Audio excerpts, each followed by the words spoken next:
Ciao, benvenuti in questo nuovo video in cui disegno.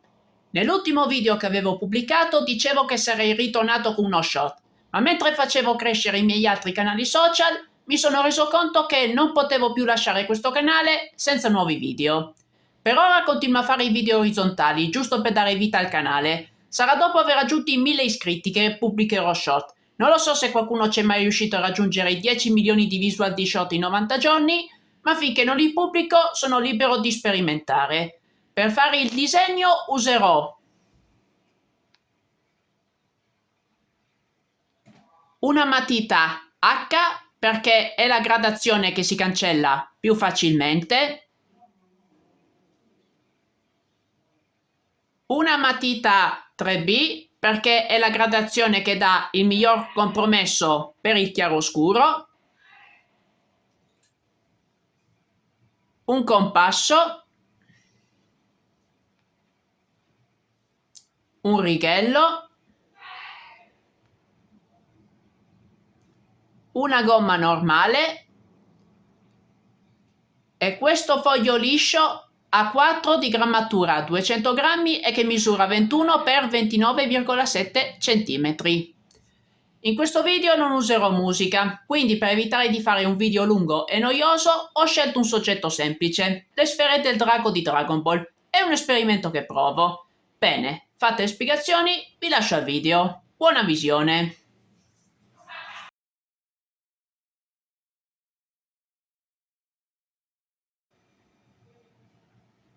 Innanzitutto la squadrettatura aiuta per le proporzioni. Io l'ho fatta da per me, ma va bene anche usare un quaderno a quadretti.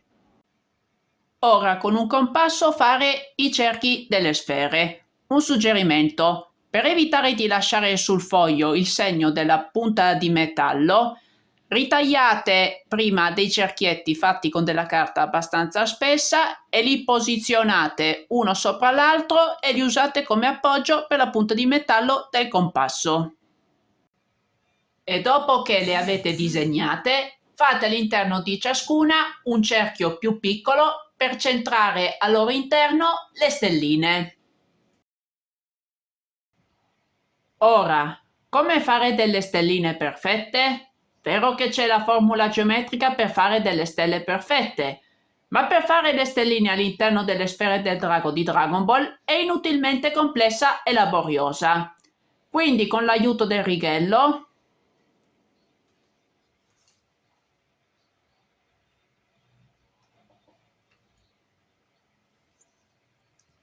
ci limiteremo a fare delle stelline disegnate così.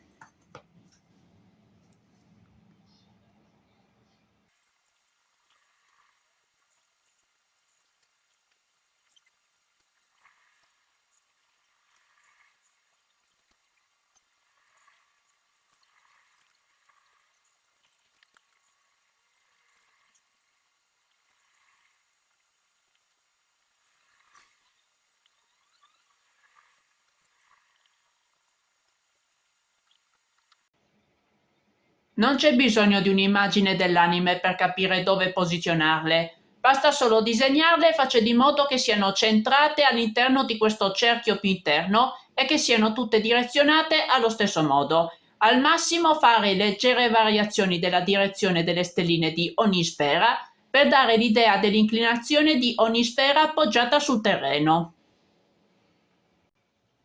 Poi tracciamo i vari riflessi. Come colorare queste sfere? Allora, più la grammatura del foglio è alta, più è adatta per del materiale e delle tecniche che richiedono la resistenza della carta per i risultati migliori.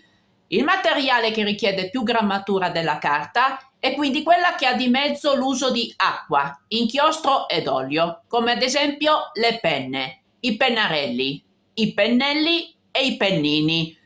Con le tecniche a secco, quindi, non c'è bisogno di una grammatura elevata, ma se si vuole ottenere un bel risultato senza quegli odiosi spazi bianchi o quei punti più scuri o più chiari a casaccio, c'è bisogno della tecnica giusta.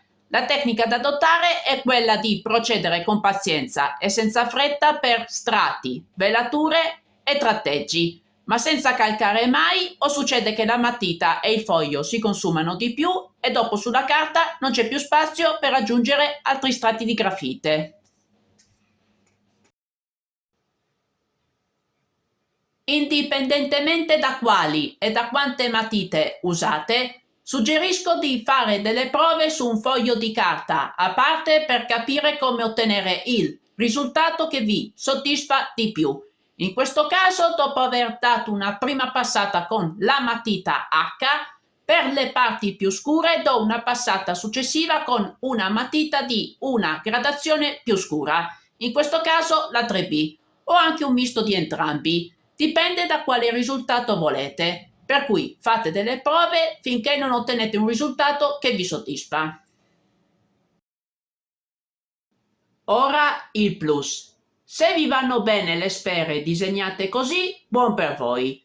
Se invece volete anche disegnare il terreno, prima dare un colore con mano leggerissima lungo tutto il resto del foglio con la matita H. Tracciate l'erba con dei tratteggi piccoli e tondi radunati in punti precisi del foglio sempre con la matita H e con la matita 3B ci date una seconda ripassata e date una ripassata leggera alla zona intorno alla base dell'erba con la matita H per dare l'impressione di erba che spunta dal terreno. Sempre con delle ripassate tracciate anche la luce riflessa sul terreno delle sfere con la matita H e con la matita 3B tracciate le zone di luce più intense. Per creare un effetto realistico della luce riflessa sul terreno, tracciate i bordi con delle linee ondulate ma leggermente segmentate. Bene, tutorial finito. Ciao!